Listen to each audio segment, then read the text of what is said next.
wonderful speech which we'll take home with us now, and maybe we will find a similar poem.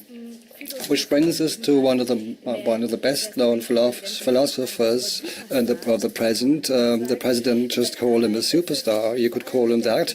And he's grappling or dealing with German idealism, Hegel, Karl Marx, but also there were some French philosophers. And of these texts, there are quite many. More than 20 monographies have been published by him in spring in this year. The German book, The Paradox of Lust, has been published. So welcome, Slavoj Zizek.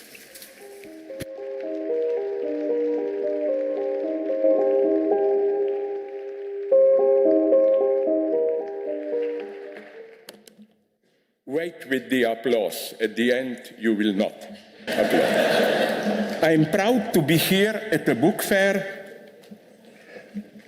because books, as we heard it again and again today, are needed more than ever. Without them, there is no solution to the terrifying Gaza war. Why? I unconditionally condemn the Hamas attack on Israelis close to Gaza border without any ifs and buts. And I give Israel the right to defend itself and destroy the threat. However, I noticed a strange thing. The moment one mentions the need to analyze the complex background of the situation, one is, as a rule, accused of supporting or justifying Hamas terrorism. Are we aware how weird this prohibition to analyze, to see the complexity is? In what society does this prohibition belong?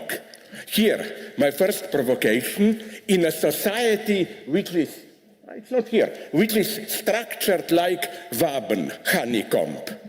What an idiot did choose this as a light word.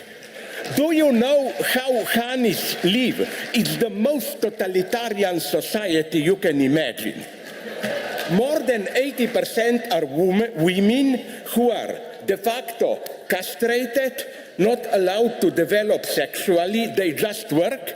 Then you have one queen who once in a lifetime has sex with 10 men, and when they have orgasm, the penises are immediately swallowed by her. No, thanks, I don't want to live in such a society. So let me go to my point. The title of a recent dialogue on anti-Semitism and BDS, Boycott, Divest, and so on, in Der Spiegel was, auf Deutsch, wer Antisemit ist, bestimmt der Jude und nicht der potenzielle Antisemit. I translate.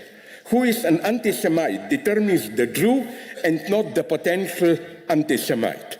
Okay, sounds logical. The victim itself should decide if it is really a victim. But does not the same also hold for Palestinians, who should be able to determine who is stealing their land and depriving them of their elementary rights? And I want to draw your attention to a beautiful detail today. Only, I think it was the very last word of the Slovene president's speech, correct me if I'm wrong, this was only once that the word Palestinian was pronounced. It was just Hamas versus Israel. I'm sorry, but you have to include in this situation millions of Palestinians. Further point, by analyzing the background, I don't mean the utter stupidity masquerading as a deep wisdom. You know that saying, an enemy is someone whose story you have not heard. Sorry, I read Hitler's Mein Kampf. I heard his story. And I love Nazism not more, but even less. Here are the two main stories about Israel today. Ismail Haniyeh, the leader of Hamas, who of course lives comfortably in a 5-star hotel in Dubai, said on the day of the attack, I quote, "We have only one thing to say to you, Jews. Get out of our land. Get out of our sight. This land is ours. Al-Quds, the term for Jerusalem, is ours. Everything here is ours. There is no place or safety for you." End of quote. Clear and disgusting. But did the Israeli government not say something similar, although, of course, in a much more civilized way? Here is the first of the official basic principles of Israel's present government. Quote from the official source: "The Jewish people have an exclusive and inalienable right to all parts of the land of Israel. The government will promote and develop the settlement of all parts of the land of Israel in the Galilee, Negev, Golan, and Judea and Samaria." End of quote. Or, as Benjamin Netanyahu said, quote, "Israel is not a state of all its citizens. It is a state of the Jewish people and only it." End of quote. Does this principle not exclude any serious negotiation? Palestinians are strictly treated as a problem. The state of Israel doesn't offer them any hope, positively outlining their role in the state they live. So beneath all the polemics about who is more of a terrorist lies a heavy, dark cloud, or rather swamp. The mass of Palestinian Arabs who are for decades kept in a limbo, exposed to daily harassment by settlers and by the Israeli state. Who are they? Which is the land they live in?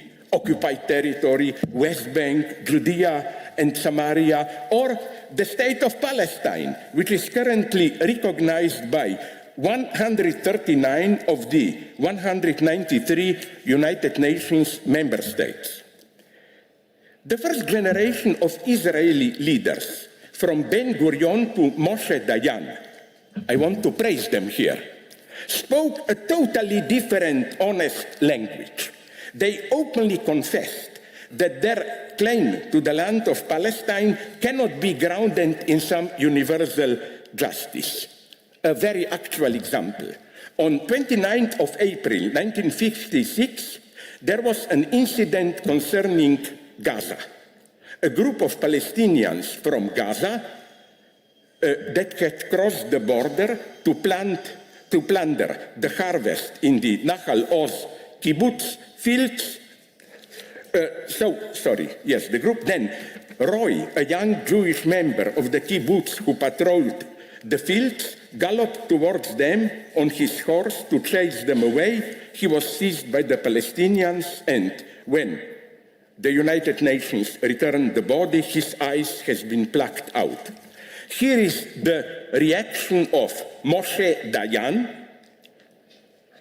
He delivered this eulogy at this killed Jew's funeral the following day. Listen to it.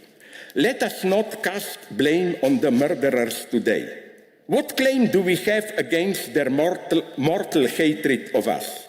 They have lived in the refugee camps of Gaza for the past 8 years, while right before their eyes we have transformed the land and villages where they and their ancestors once lived into our own inheritance." End of quote.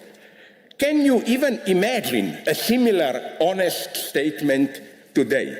How far are we from the situation, even a complex of decades ago, when we were talking about land for peace agreement, two-state solution, or when even today's staunchest supporters of Israel were putting pressure on it not to build settlements in the West Bank? In 1994, Israel built a wall separating the West Bank from 1967 borders of Israel. thereby nonetheless recognizing West Bank as a special entity. All this now vanished into thin air. The emblem of today's Israeli government is Itamar Ben-Gvir. He entered politics by joining the youth movement of the Kach and Kahane Chai party, which was designated as a terrorist organization and outlawed by whom? By the Israeli government itself. When Ben-Gvir came of age for conscription into the IDF, he was barred from service due to his extreme right political background. And such a person, condemned by Israel itself as a racist and terrorist, is now, guess what? The Israeli Minister for National Security, who should safeguard the rule of law. Remember the great conflict that divided Israel in last months. Commenting the measures proposed by the Netanyahu government, Yuval Harari put it brutally. This is definitely a coup, a strike. Israel is on its way to become a dictatorship, end of quote. Israel was split between nationalist fundamentalists trying to abolish key features of the legal state power and the civil society members aware of this threat. With the Hamas attack, and that's what I consider a true tragedy, the crisis is over, the spirit of national unity prevailed. This is always a tragic moment when inner split is overcome against an external enemy. So perhaps the first thing to do is to clearly recognize the massive despair and confusion that can give birth to acts of evil. In short, there will be no peace in the Middle East without resolving the Palestinian question. I read this in the last days in Israeli newspapers themselves. I'm not in any way justifying it's a criminal thing. Yes, Israel has the full right to counterattack. But don't forget this dark, obscure background, Palestinians. The second thing is that the solution is not a compromise in the filthy sense of the proper measure between the two extremes. You know, many of my friends claim this. They say, on the one hand, yes, Palestinians have the right to be a little bit anti-Semitic, look what Israel is doing to them. Or, on the other hand, Israelis have the right to be a little bit violent, look what we did to them in Holocaust. I think there is nothing to understand here. One should go to the end in both directions, in the defense of the Palestinian rights, as well as in fighting anti-Semitism. Cannot compare this terror of Hamas with what it's doing on the Israeli side. Sorry. I am not comparing. No, it's not relativism. I'm going much. Yeah, now you see what means in practice. Listen to diversity, inclusion. Yes, but this is the cancel logic. To have our way of diversity, some people, of course, must be first excluded. I'm talking about dozens of Palestinians that I know. Sorry if I explode now a little bit. If there is a person here in this room who did more to peaceful collaboration between Palestinians and Israelis, then I bow my head, but they didn't. What more can you do than this? With my friends, I co-organized in Ramallah a big meeting celebrating Walter Benjamin, a Jew.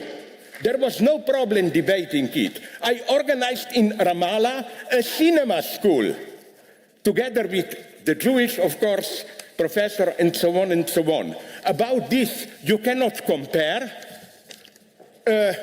Of course, you cannot compare it as an act of violence.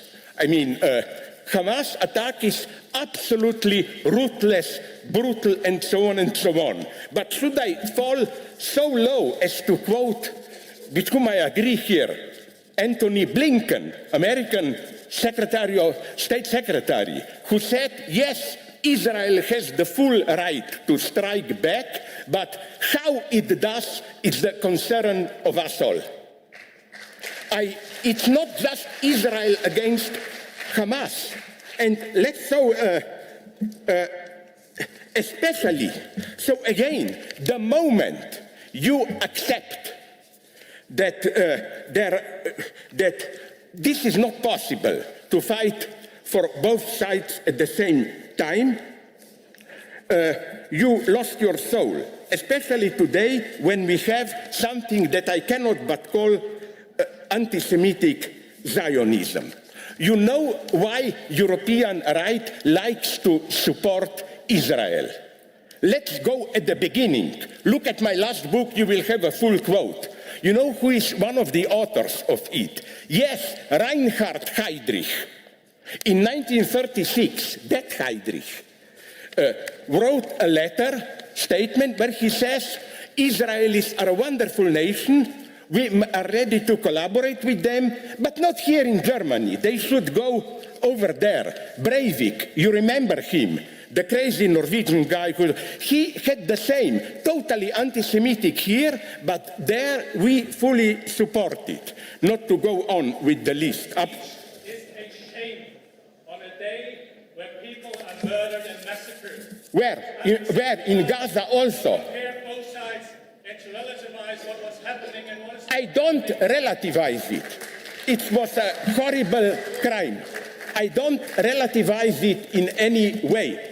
I'm just saying that to talk the way you did now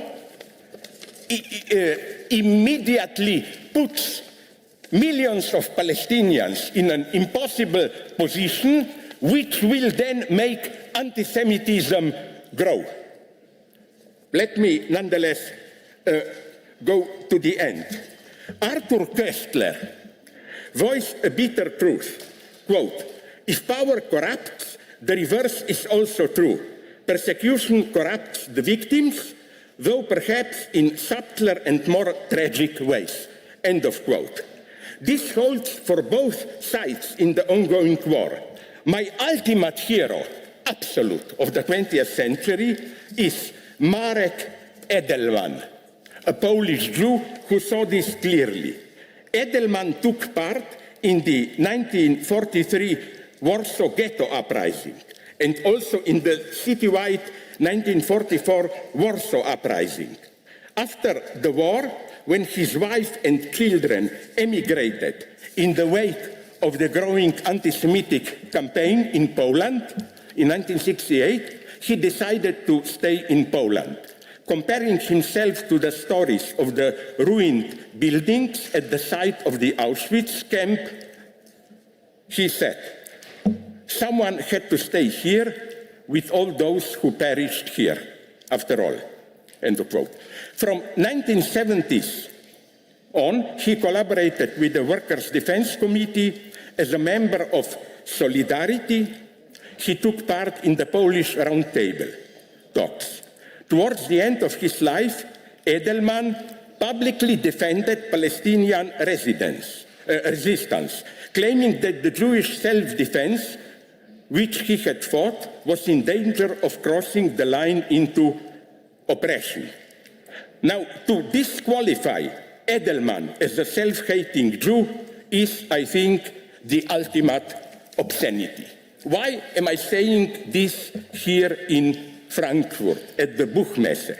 Because only through reading books, I agree here with my previous speakers, can we become aware of the situation.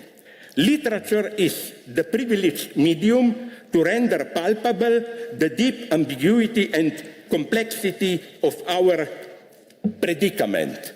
I'm not mystifying poetry. On the other hand, my thesis is, to shock you again, no ethnic cleansing without poetry. Think of Rwanda. There was a big local poet there. Think about ex-Yugoslav war. Radovan Karadzic, a quite respected poet without the war, not to mention people like Mao Zedong and so on. That's why I was shocked when I learned that the award ceremony for Adania Shibli was postponed, a decision I consider scandalous.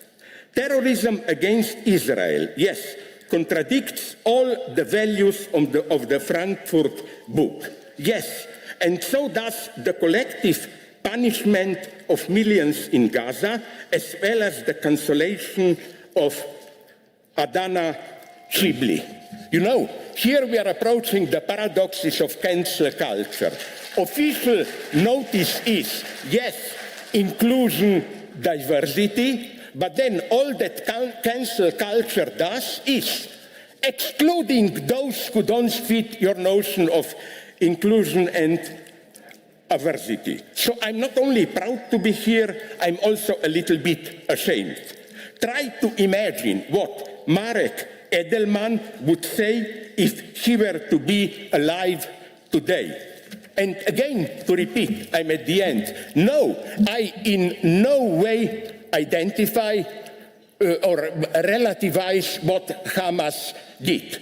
It was an unforgivable, brutal killing spree. Haniyeh said it clearly. It's not just about limiting Israel, it's about the annihilating the state. But the circumstances that I described in no way relativize this crime. They just make us see the background of discontent out of which such crimes, this doesn't justify them in no way, may arise. If we ignore this, if we ignore what is happening now in the West Bank, then we cannot understand the situation. I absolutely recognize fully the right of the state of Israel to exist. I'm absolutely also critical against the Palestinian Authority. For example, I think that Arafat was, in a justified way, characterized as the man who never misses an opportunity to miss an opportunity. It was extremely stupid for him to reject the pact with Ehud Barak government organized by Clinton. So I'm not praising Palestinians. I'm just saying, see their situation on the West Bank. They are in a limbo. It's a tragedy. If you would have said this to other people who spoke before me also, it would have been nice. So, you see, the moment I just said it's not simple, I compare the incomparable. No, I think we should compare it. Thank you.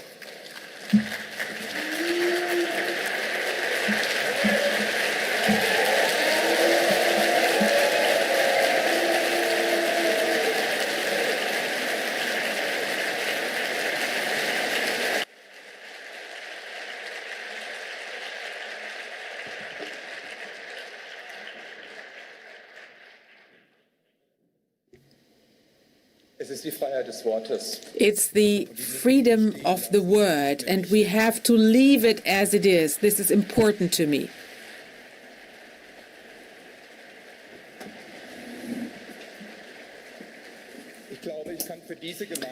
I think for this community, and I'd like to call it one community, I think I can speak on this community's behalf. We condemn terror. We are humans, and we think in human terms on the Palestinian side and on the Israeli side. And we just heard about these negative attitudes, and I thank you for this mirror you showed us, and I am in deep grief about what has happened here. And it's important to me to understand that we all agree on condemning the terror, and I'm glad that we can express it this way here. I'm also glad about somebody interrupting a speech. This must be possible. I'm glad that we listened to the speech to the very end, even though we didn't like it. Maybe we even condemn it. I thank all of you. I thank the world of books.